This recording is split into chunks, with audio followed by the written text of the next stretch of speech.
Hello everyone, subtle sound of the soul में आप सबका स्वागत है। मेरा नाम है मृणालिनी।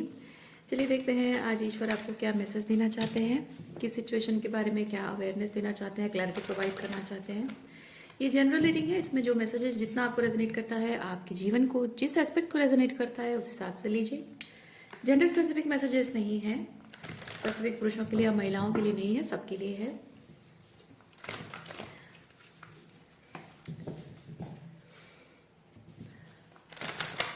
और टाइमलेस रीडिंग्स है, आपको जब भी रेजोनेट करता है आप उसे क्लेम कर सकते हैं।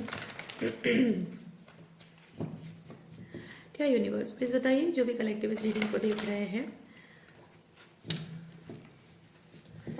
उनके लिए क्या मैसेज है, क्या क्लैरिटी है, किस तरह की एनर्जी में आए हैं और क्या क्लैरिटी पाना चाहते हैं, क्या जानना चाहते हैं, क्या कंफर्मेशन आप देना चाहते हैं। क्या यूनिवर्स प्लीज बताइए। Thank you, thank you.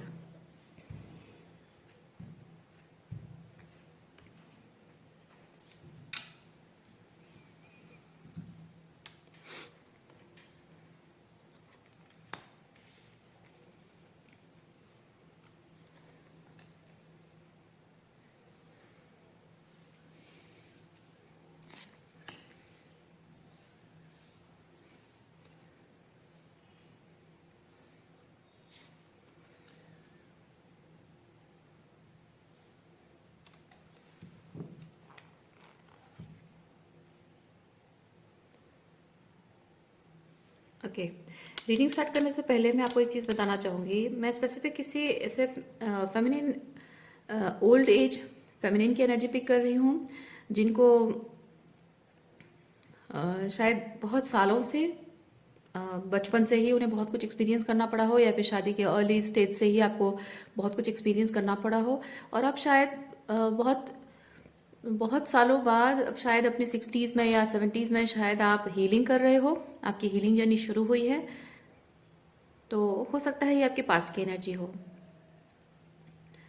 क्योंकि अभी भले ही आप वो चीज़ें एक्सपीरियंस नहीं कर रहे हो, लेकिन हो सकता है कि वो आग पास्ट से वो एक्सपीरियंस से जो है उससे जुड़ी हुई है, क्योंकि आपको अगर लग रहा है कि ये क्यों हो रहा है, मैं ऐसा क्यों फील कर रही हूँ, ये सब पुरानी चीज़ें सरफेस पे क्यों आ रही है, तो वो पुरानी यादें सरफेस पे इसलिए आती हैं ताकि उन चीज़ों को हम सरफेस पे लाकर उसे देखें, उसको इंटीग्रेट करें, उसे समझें और उसे प्रोसेस करें कि वो जो भी हुआ था उससे आपके मनोस्थिति पर क्या प्रभाव पड़ा है और उससे आपके जीवन पर क्या प्रभाव पड़ा है, उसे आप चेंज कर सकते हैं फॉर बेटर।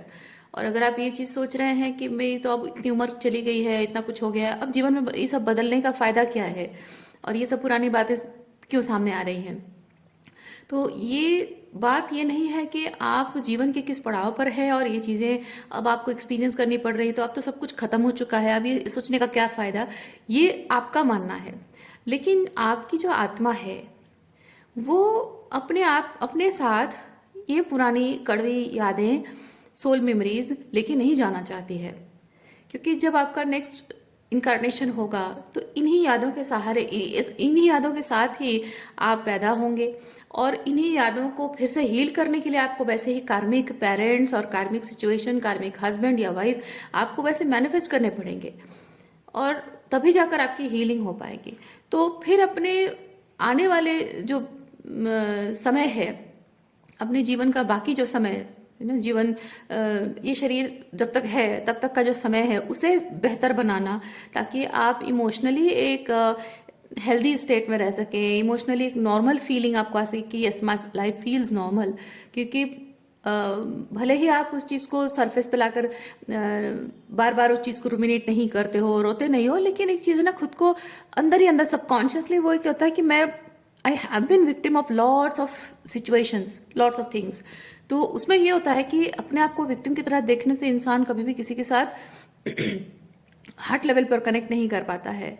और ठीक है, आपको अगर ज़रूरत नहीं भी है किसी को किसी के साथ हार्ट लेवल पे कनेक्ट करने की, वो इम्पॉर्टेंट नहीं है कि आप किसी के साथ कनेक्ट कर रहे हो नहीं, लेकिन आपका हार्ट चक्र हील होना बहुत ज़रूरी है ताकि आपके सोल की वो मेमोरी इरेज हो सके नेक्स्ट इनकारनेशन में जब आप आते हो, है ना।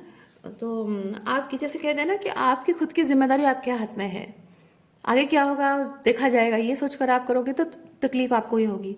वही चीज़ है। तो ये आपके हाथ में नहीं है कि आप आपका नेक्स्ट इनकारनेशन है या नहीं है। अब वो हमारे हाथ में नहीं है। ठीक है, वो नेक्स्ट इनकारनेशन आपके हाथ में नहीं है, लेकिन उसमें आप क्या एक्सपीरियंस करोगे वो आपके हाथ में है। इस लाइफ टाइम में आपको वो चीज़ जितना हो सके उतना सुधारना है। ठीक है, तो चलिए ठीक है, अगर आप ये नेक्स्ट इनकारनेशन की हम बात ना भी करें, इस लाइफ टाइम में एटलीस्ट जब तक भगवान ने ये शरीर दिया हुआ है, जब तक इस शरीर को पालना है, तब तक एटलीस्ट आपको शांति से रहनी है। पुरानी यादों के जो कड़वी यादें जो कांटे की तरह चुभती हैं आपको, आप अपने आप को विक्टिम की तरह देखते हो, जीवन भर आपके साथ ये हुआ वो हुआ, वो लेकर नहीं जीना है। एक हल्कापन, आपकी एनर्जी में एक हल्कापन होना चाहिए, जो कि आप महसूस करो वो नॉर्मल चीज़ है। जिंदगी नॉर्मल लगती है, लेकिन वो एक भारीपन है, जैसे कि पत्थरों का एक बैग है जो आपकी पीठ पर लादा हुआ है। अभी आपकी ऐसी सिचुएशन है, और ऐसे में आप बाकी की ज़िंदगी कौन गुजारना चाहेगा, है ना। तो आपके पास जैसे कि ये एक मौका है कि आप अपने पीठ से वो बोझ, यादों का बोझ उतार कर फूलों की तरह हल्का महसूस कर सके। ओके, अच्छा, ये सबके लिए है। ये जो भी मैसेज मैंने कहा ये सबके लिए, सब एज ग्रुप के लिए, लेकिन specific some old age people are there जो कि शायद अपनी 70s 60s या 70s में हैं, तो उनको शायद लगता है, जनरली लगता है एल्डरली पीपल को कि अब क्या ज़रूरत है सब हीलिंग वीलिंग करने की, अब ये सब स्पिरिचुअल बातें करने का कोई मतलब नहीं है, अब तो पूरी लाइफ गुजर चुकी है, तो ये सब सुधार के क्या मुझे बाकी और ज़िंदगी क्या मिल जाएगा। लेकिन ये अपने अंदर जो चीज़ें सुधारी जाती हैं वो ज़िंदगी सुधारने के लिए, मतलब आगे पीछे का चीज़ें सुधारने के लिए नहीं होता है, या पीछे का जो एक्सपीरियंस था उसे फिर से अच्छा तरीके से, नए तरीके से जीने के लिए नहीं होता है, आगे की ज़िंदगी को बेटर बनाने के लिए होता है। हम अपनी हीलिंग, स्पिरिचुअल अवेकनिंग जब होती है, हम अपनी हीलिंग पास्ट रिलेशनशिप के साथ रिलेशनशिप सही करने के लिए नहीं करते हैं, अपने आगे के भविष्य को सुधारने के लिए करते हैं। Okay,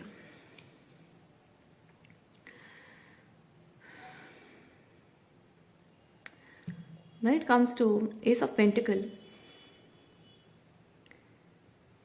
okay, S of pentacle बाद में, पहले डेविल के साथ किंग ऑफ सॉर्ड्स। डेविल के साथ king of swords is like एक गलत सोच, टॉक्सिक सोच, जो कि हमेशा, मतलब कोई ऐसा व्यक्ति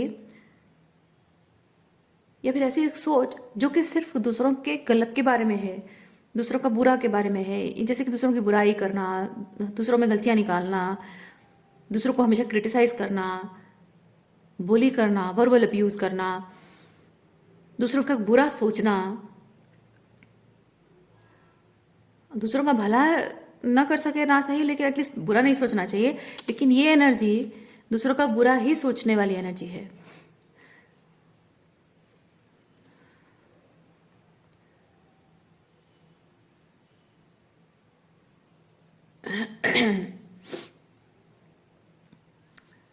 और ये एनर्जी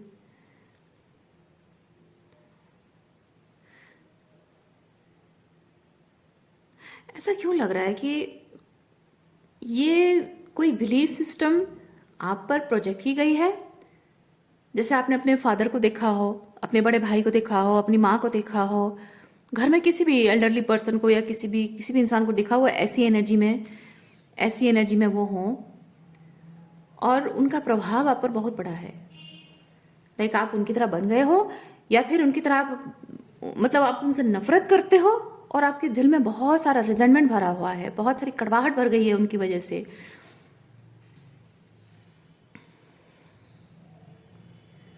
अब यहाँ पे एस ऑफ पेंटिकल के साथ ये जो भी कड़वाहट आपके अंदर है, इसे छोड़कर आगे बढ़ने का, एक नए तरीके से जिंदगी शुरू करने का एक मौका आपके पास आया है। ओके, ये जैसे कि हीलिंग इनिशिएशन होना, सेल्फ लव में आना, आपके अंदर कंपैशन, अपने आप के प्रति कंपैशन जागना। जैसे कि यहाँ पे क्या होता है, जब आप किसी ऐसे टॉक्सिक इंसान को एक्सपीरियंस करते हो, तो आप को उस इंसान से नफरत हो जाती है और मन में रिजेंटमेंट होता है। और उससे ये होता है कि जब इस इंसान से डील करना ही है, जबकि ये पिता हैं, बड़े भाई हैं, या भी छोटा भाई है, जो भी है, जो भी फैमिली मेंबर या जो भी है, उसे एक्सपीरियंस तो करना ही होता है, हस्बैंड भी हो सकता है।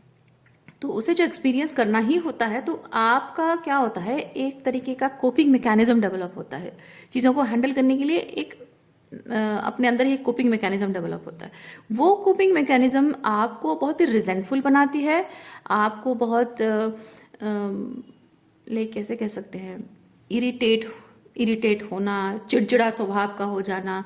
आपका नेचर चिड़चिड़ा नहीं है ना, आप हमेशा से कभी भी चिड़चिड़ा नहीं थे, चिड़चिड़े स्वभाव के नहीं थे। लेकिन ऐसे इंसान से जब आप डील करते हो, आप चिड़चिड़े बन जाते हो। और वो जो चिड़चिड़ा आप बन जाते हो, उससे क्या होता है कि यू बीइंग अ मदर, आपके बच्चों पर प्रभाव पड़ता है। यू बीइंग अ फ्रेंड, आपके फ्रेंड सर्कल में उसका प्रभाव पड़ता है। आपके नेबरहुड में, आपके जो भी नए जो भी नए पुराने जो दोस्त हैं, है ना, उनके साथ आपके रिश्तों में प्रभाव पड़ता है।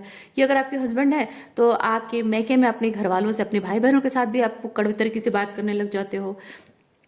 बहुत सारे इफेक्ट आउटसाइड रियलिटी में इस एक इंसान की वजह से आपके नेचर में जो बदलाव आया है, वो बाहर भी दिखता है और साथ ही साथ आपके अंदर भी दिखता है। जिससे कि हो सकता है आप जब देख रहे हैं कि हमेशा आप चिड़चिड़े रहते हो, गुस्सा करते रहते हो, चिल्लाते रहते हो, एक्सक्यूज मी, आपको अपने आप से ही नफरत होने लगती है कि मैं ऐसी कैसी हूँ। आप इस पर्सन का प्रभाव ऐसा होता है कि शायद आप भूल ही जाते हो कि आप पहले ऐसे नहीं थे। समय के साथ साथ इतने साल गुजर जाते हैं कि आपको याद भी नहीं रहता है कि आप बहुत ही स्वीट, काइंडली, मतलब काइंड वे में कन्वर्सेशन था, स्वीट वे में आप बात करते थे, स्वीट टॉकिंग, स्वीट वॉइस भी आपकी थी। लेकिन वो सब कुछ बदल चुका है और आप शायद इतना समय हो चुका है और इतना प्रभाव इसका आपके जीवन पर है, मानसिकता पर है, कि आप भूल चुके हो कि आप पहले वैसे थे, अलग थे। अभी जैसे हैं वैसे आप थे नहीं, आपका नेचर नहीं है। और इसलिए शायद अपने आप से आप नफरत करने लगे हो, अपने आप से चिढ़ते हो, शायद अपने आप को पसंद नहीं करते हो। पर आपको ये इस रीडिंग के थ्रू आपको रिमाइंड कराया जा रहा है कि आप वैसे नहीं थे। याद कीजिए, याद कीजिए आप कैसे थे, इस पर्सन से मिलने से पहले आप कैसे थे। That is the real you. इस इंसान ने आपको ऐसा बनाया है। ये अगर हस्बैंड है तब तो एक तरह से है कि हाँ, जीवन के कुछ आपकी शादी कब हुई है उसके ऊपर डिपेंड करता है। 20, 22, 21, 23, 24 साल तक आप अपने मम्मी पापा के साथ रहे हो, तब आप रिकॉग्नाइज करते हो कि हाँ मैं ऐसी थी या ऐसा था। लेकिन जब ये इंसान आपके खुद के पिता ही हों, है ना, आपके माता पिता ही हों, बचपन से वो आपके साथ ऐसा करते रहे हों, तो ये चीज़ समझ में आता है 10 साल बाद। आप बचपन से लेकर 10-11 साल तक आपको कुछ पता नहीं है। जब थोड़ा सा आपका कॉन्शियसनेस एक्टिवेट होता है, समझ आती है कि आसपास में क्या हो रहा है, वो 10 साल की उम्र में हो जाता है। और तब से लेकर, जब से शुरुआत हुई है सोच समझ पाने की क्षमता आई है, तब से लेकर आप वही सेम चीज़ एक्सपीरियंस कर रहे हो। तो आप अपने आप को शायद कभी रिकॉग्नाइज कर ही नहीं पाए हो, क्योंकि आपको जब अपने आप को समझने का कि मैं कैसी हूं या कैसा हूं, खुद को जानने का जो समय शुरू हुआ, तभी से तो आप इसी को एक्सपीरियंस कर रहे हो। तो खुद को जानने का मौका कहाँ मिला आपको? और हमेशा से इसके प्रभाव में, जिस तरह से मैंने कहा वैसे आप बनती रहे हो। तो अब समय आ चुका है कि इस एनर्जी को पूरी तरह से रिलीज करना है आपको, ताकि आप अपने आप से कनेक्ट कर सके, जिसे शायद आपको कभी जानने का मौका नहीं मिला। आप ट्रूली कैसे हैं, शायद जानने का भी मौका आपको कभी नहीं मिला है।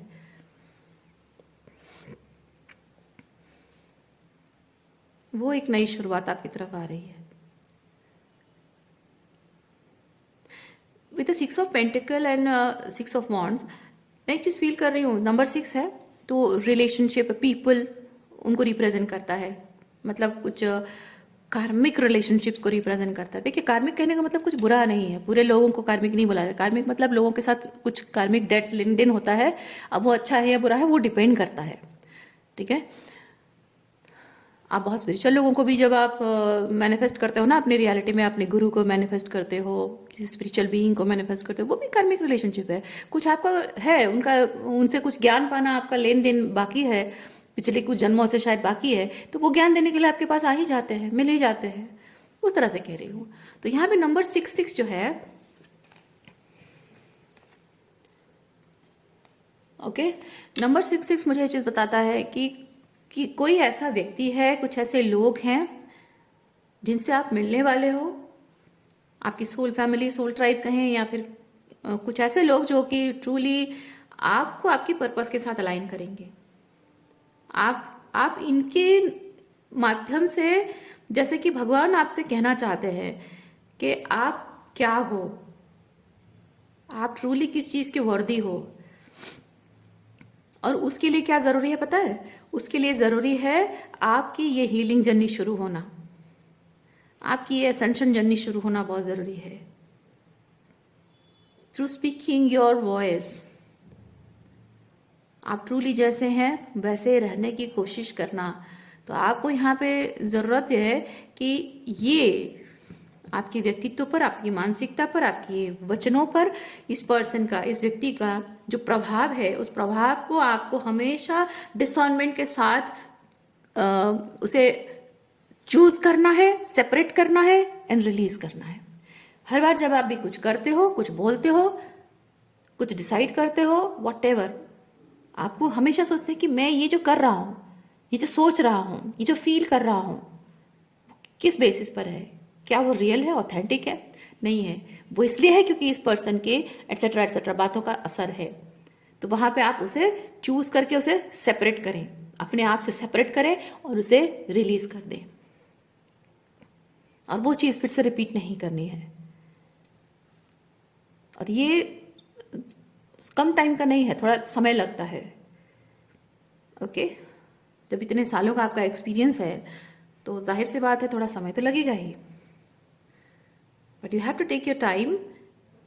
आपको विश्वास रखना है कि आप अपने आप से जुड़ने की जब कोशिश करते हैं तो आपको आपके साथ जोड़ने के लिए सही लोग आपके साथ अलाइनमेंट में आ जाते हैं। ओके,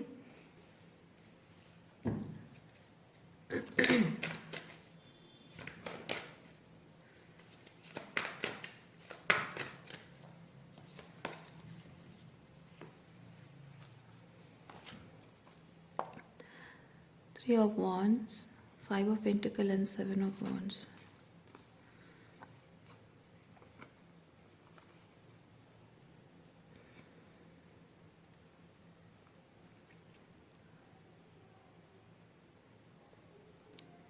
आप जब भी नए लोगों से मिलते हैं, ये जो पर्सन है ना, इस पर्सन की वजह से आपके अंदर एक डिफेंसिव एनर्जी पैदा हुई है, एक डर पैदा हो गया है कि कहीं आगे जाकर जिनसे भी मैं मिलता हूँ या मिलती हूँ वो लोग इसकी तरह ना बिहेव करें। इवन इफ वो आपको उस तरह से बिहेव नहीं भी करते हैं तो भी आपको एक, जैसे कि मैं एग्जांपल बताती हूँ, एक इमोशनल एक्सप्रेशन है उनका आपकी तरफ जो कि जेन्युइन है। लेकिन जब जब आपने पास्ट में अगर एक्सपीरियंस किया है कि वही इमोशनल एक्सप्रेशन आपको मैनिपुलेट करने के लिए इस्तेमाल किया गया है, तो ये जो नए लोग आपसे जुड़ते हैं इनका वो इमोशनल एक्सप्रेशन जो जेन्युइन है आप उसे फेक समझ जाते हो। और फेक समझने की वजह से एक सर्टन तरीके से आप बिहेव करते हो जो कि उन लोगों को आपसे रिपेल करता है। उसकी वजह से आप नए कनेक्शन नहीं बना पाते हो। ओके,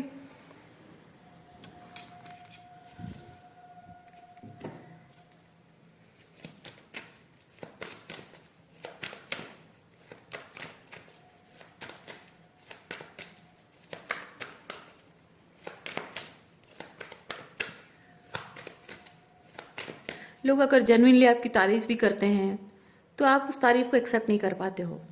आपको लगता है कि आई डोंट डिजर्व इट, या फिर मुझे ज़रूरत नहीं है इसकी तारीफ की। क्यों? क्योंकि ये जो king of swords with devil है, इस व्यक्ति ने आपको हमेशा ये एहसास दिलाया है कि आप तारीफ डिजर्व नहीं करते हैं, या फिर आपको तारीफ अगर की है तो मैनिपुलेट करने के लिए, ब्रेड क्रम्बिंग करने के लिए, अपने फायदे के लिए इस्तेमाल करने के लिए किया है। या फिर हो सकता है पैसिव एग्रेसिव तरीके से तारीफ की हो, मतलब तारीफ तो की हो लेकिन उसमें क्रिटिसिज्म छुपा हो, टॉन्टिंग एंड टीजिंग, पैसिव एग्रेसिव तरीके से किया हो। तो इसलिए अगर कोई जेन्युइनली आपकी तारीफ करता है, आप उसे एक्सेप्ट नहीं कर पाते हो। और शायद आप जानते भी नहीं हो कि कोई अगर आपको अप्रिशिएट करता है तो उसे कैसे एक्सेप्ट किया जाता है, उसे थैंक यू कैसे बोला जाता है, शायद आपको पता ही नहीं है। आप उसे पलट कर उसकी तारीफ करते हो, क्योंकि आपको इस इंसान की वजह से ये कंडीशनिंग है कि ये पर्सन अपनी तारीफ सुनना चाहता है, इसीलिए आपकी तारीफ करता है। तो आप उस तरह से ब्रॉटअप है। तो जब जेन्युइनली कोई आपकी तारीफ करता है तो आप कहते हो कि हाँ आपका भी कपड़े अच्छा दिख रहा है। You don't need to say that, you just have to say thank you for the appreciation, है ना। सिंपली वो चीज़ कहना है। तो वो वहाँ पे क्या होता है कि कोई कोई आपको कुछ एनर्जी सेंड कर रहा है, कुछ अच्छी एनर्जी सेंड कर रहा है, तो आपको उसे रिसीव करना है ना। रिसीव करने की जो टेंडेंसी वो आपके अंदर नहीं आ पा रही है बिकॉज ऑफ दिस एनर्जी।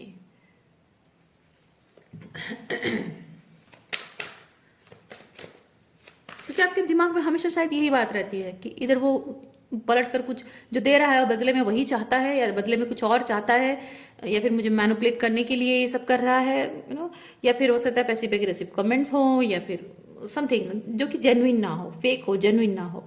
इसलिए शायद आप उस चीज़ को जेन्युइन समझ नहीं पा रहे हैं, हैंडल नहीं कर पा रहे। अगर वो जेन्युइन है भी, वो प्यार भी अगर जेन्युइन है, कोई अगर आपका कोई रोमांटिक पार्टनर कोई आपकी लाइफ में आया है और वो जेन्युइनली आपकी तारीफ करता है, आपको कहता है कि ओ तुम बेस्ट पर्सन हो दुनिया में, मैंने आज तक तुम्हारे जैसा लड़का नहीं देखा, तुम्हारी जैसी लड़की नहीं देखी, तुम बहुत अच्छे हो, तो आप उसे एक्सेप्ट नहीं कर पा रहे हो। आपको लग रही है इतनी तारीफ क्यों कर रही है लड़की, ज़रूर इसके पीछे कोई इंटेंशन होगा, क्योंकि वो हमेशा से आपको कहा गया है, वैसे यूज़ किया गया है, आपको मैनिपुलेट किया गया है।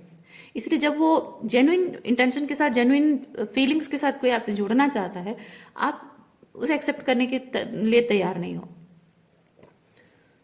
आपको लगता है नहीं नहीं नहीं, इतना प्यार कोई नहीं कर सकता, ये ज़रूर उसका इंटेंशन कुछ गलत होगा, ज़रूर वो उसकी खुद की कुछ कमज़ोरियाँ होगी, नहीं तो मुझ जैसे इंसान के पीछे क्यों पड़ी हुई है, मुझ में ऐसा क्या है, ज़रूर कुछ ना कुछ तो होगा।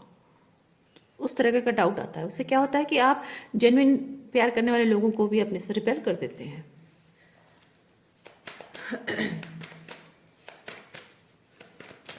इवन इफ मैं कहूँगी ये अगर पर्टिकुलर कोई पर्सन नहीं भी है ना, तो ये हमारे सोसाइटी की टॉक्सिक पैट्रियार्की है। ठीक है, ये हमारे सोसाइटी की टॉक्सिक पैट्रियार्की है, जो लड़कियों को बहुत नीचे मतलब हीन नज़र से देखती है, और लड़कों को बहुत क्रिटिसाइज करती है, बहुत ही लोगों को जैसे कि मतलब पुरुषों को बहुत ही लाइक सॉफ्ट नहीं रहने देती है। ये टॉक्सिक पैट्रियार्की है ना। पुरुषों को ट्रूली जैसे हैं वो जेंटलमैन रहने नहीं देते हैं, उन्हें बहुत ही टॉक्सिक मैस्कुलिन बना देते हैं, और फेमिनिन्स को भी बहुत ही लाइक वर्थलेस, इमोशनली अबंडन करना, है ना, उनकी जो फेमिनाइन एस्पेक्ट है उसका अपमान करना, नीचा दिखाना कि तुम्हारी जगह यहीं कदमों में है ना। तो उससे क्या होता है, फेमिनाइन भी बहुत ही डिस्टॉर्टेड एनर्जी में आ जाती है। ये टॉक्सिक पैट्रियार्की, अगर कोई पर्सन नहीं है तो भी, और वो टॉक्सिक पैट्रियार्की का इफेक्ट आपके घर में आपके पेरेंट्स के ऊपर है, जो कि एंसेस्ट्रल पैटर्न शायद बन चुका है। आपके दादाजी भी ऐसा करते हों, आपके पिता भी वैसा करते हों,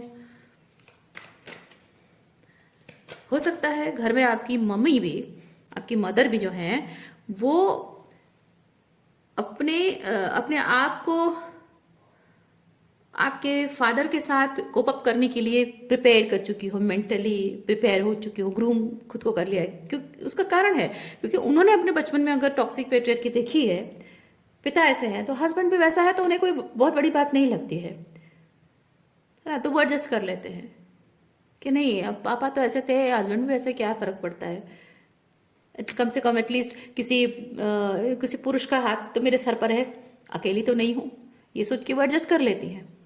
but you are not that type of man और वुमेन, राइट।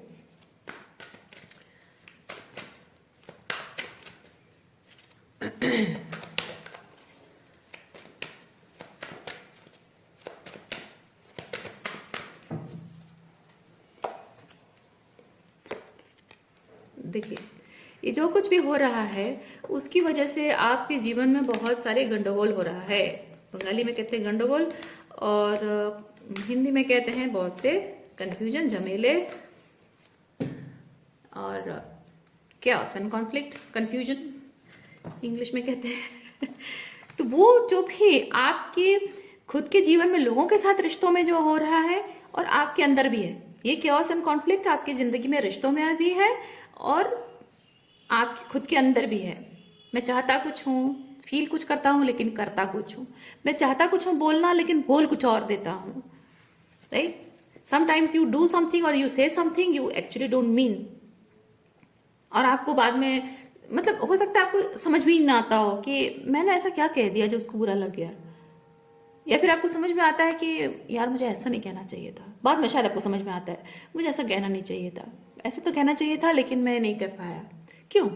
क्योंकि आप खुद ही कॉन्फ्लिक्टेड है कि मुझे कहना चाहिए नहीं कहना चाहिए। क्योंकि मैं अगर कह दूं मेरी वॉल्नरेबिलिटी दिख जाएगी, मैं अपनी मन की बात कह दूं मेरी वॉल्नरेबिलिटी दिख जाएगी, and maybe she will और he will take advantage of मी।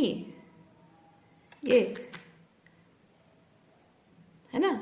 इसीलिए आप जो कहना चाहते हैं, जो दिल की बात है, उसे कह नहीं पाते हो, यही प्रॉब्लम है।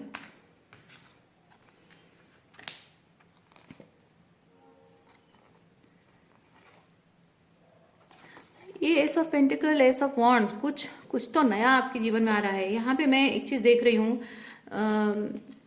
हो सकता है नया साइकिल एंड नया साइकिल शुरू हो रहा है रिलेशनशिप वाइज। अगर आपने अपने रिलेशनशिप में इस टॉक्सिक पेट्रियार्की का इफेक्ट अगर आपने देखा हो अपने रिलेशनशिप में, and you being a man, शायद आप इसके प्रभाव में आकर ऐसे ही बन गए थे और अपनी जो फेमिनिन है उसके साथ आपने बुरा व्यवहार किया था, और अब शायद आपको समझ में आ रहा है। या फिर हो सकता है कि आप एक बीइंग अ वुमेन, आप इस चीज के चपेट में आ गए थे और आपने ऐसे मर्दों को एक्सपीरियंस किया है। तो अब यहाँ पे ये इस चीज पर काम करके आपके रिलेशनशिप में एक नया साइकिल शुरू हो रहा है, romantic cycle, new romantic cycle शुरू हो रहा है। और इसके लिए बहुत ज़रूरी है ये जो भी आइडिया है ना, उस आइडिया को मटेरियलाइज करना, यानी कि जो दिमाग में है ना उस आइडिया को जीना। एस ऑफ पेंटिकल सिर्फ एक सच है जो ये सब सॉर्ड्स है, और उस सच को अपने आप में इंप्लीमेंट करना और जी कर लोगों को दिखाना एस ऑफ पेंटिकल है। जो मुश्किल काम होता है, लेकिन बस एक बार कदम डाल दिया, कदम रख दिया आगे, तो बस रख दिया, अब पीछे पैर पीछे नहीं हटाना है। देखिए, सही की तरफ, न्याय की तरफ, ठीक है, आपने कदम बढ़ाया है।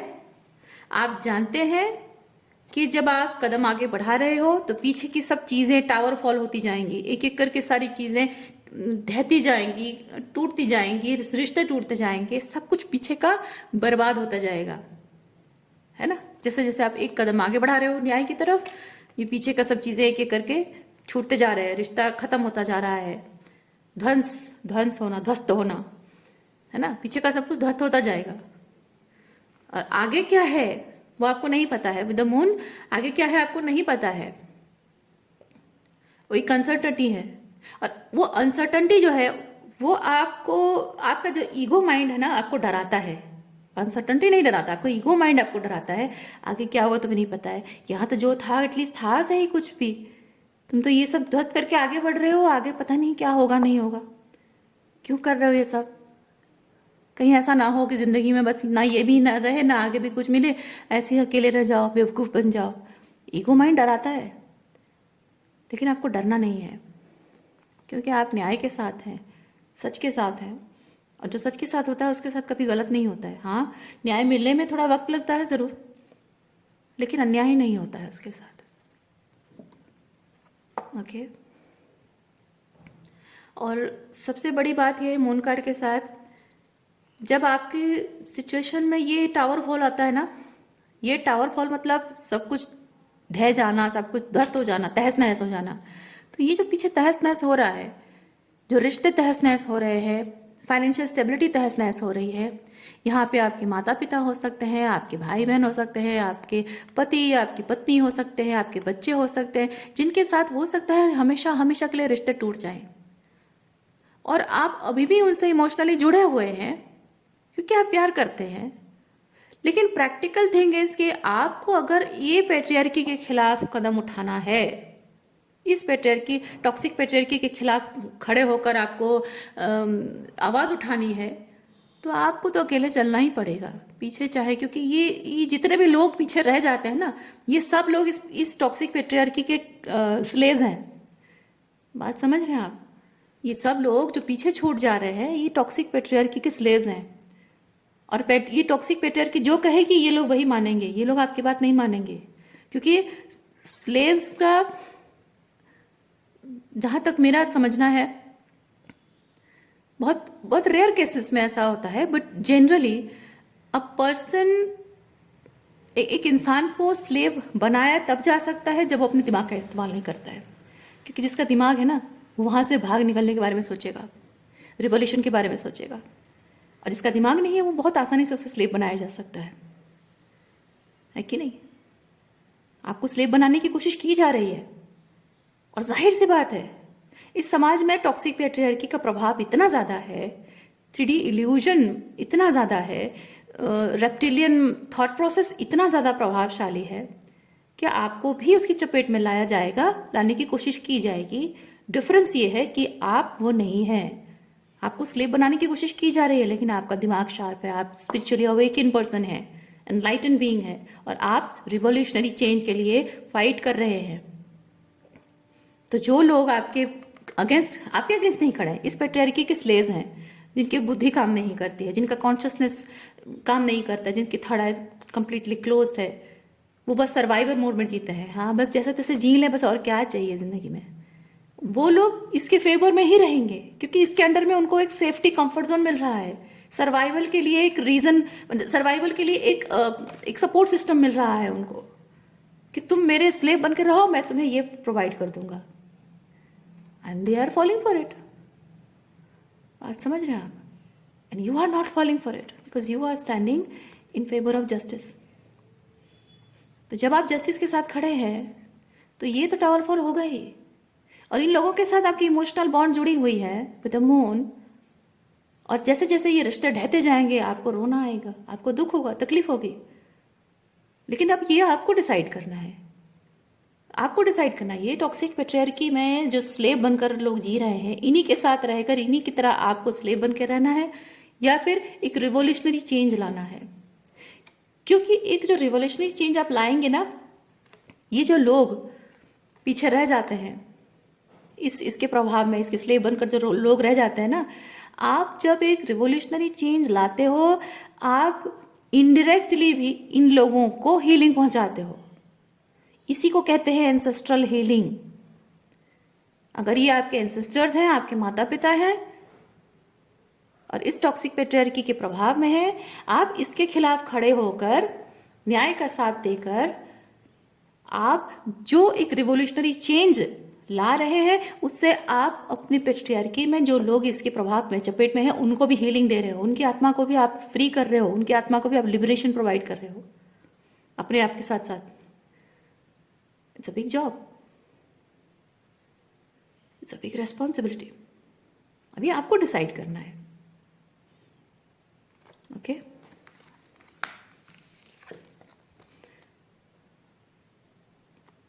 टेकिंग लीप ऑफ फेथ, क्योंकि ये जो इमोशंस है, भावनाएं आपकी जुड़ी हुई हैं, ममता, प्यार, ये आपको रोकने की कोशिश करेंगे, है ना? ये जो टावर फॉल हो रहा है, यहाँ पे आपके माता पिता हैं, पीछे से आप आगे बढ़ते जाओगे, ये कहेंगे बेटा हमें छोड़ के जा रहे हो, हम माता पिता हैं तुम्हारे, मैं तुम्हारा भाई हूँ, मैं तुम्हारी बहन हूँ, मैं तुम्हारी बीवी हूँ, मैं तुम्हारा हस्बैंड हूँ, ऐसे कैसे मुझे अकेला छोड़ रही हो, है ना? ये थोड़ा सा स्पिरिचुअल लेवल पे विजुअलाइज कीजिए। फिजिकल लेवल पे वो तो बाद में ही होगा, लेकिन स्पिरिचुअल लेवल पे पहले हो रहा है।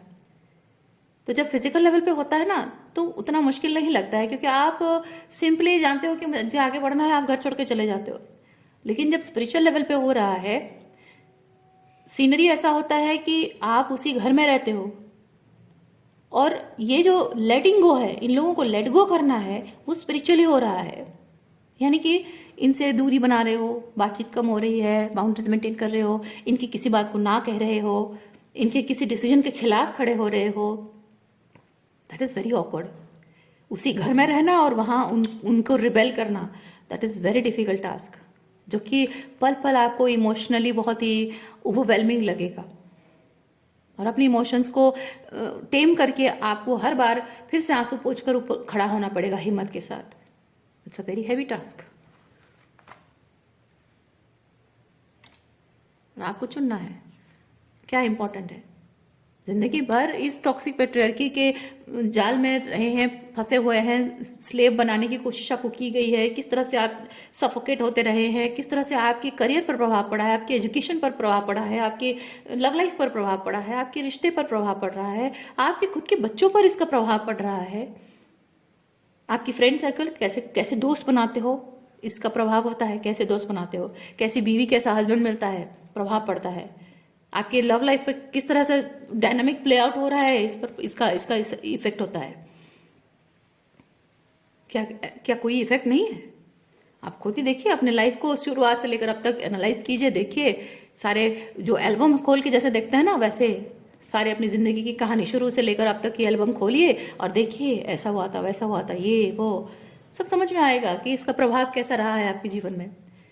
क्या आगे जाकर जिंदगी में भी वही सेम चीज़ एक्सपीरियंस करना चाहते हैं? That means you are submitting to it, surrender कर रहे कि हाँ मैं भी स्लेव हूँ, but you are not suppose to be the slave.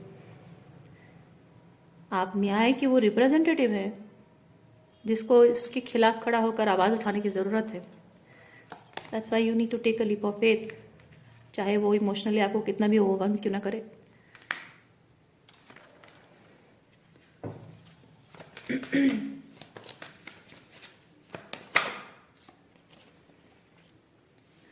Let your past go.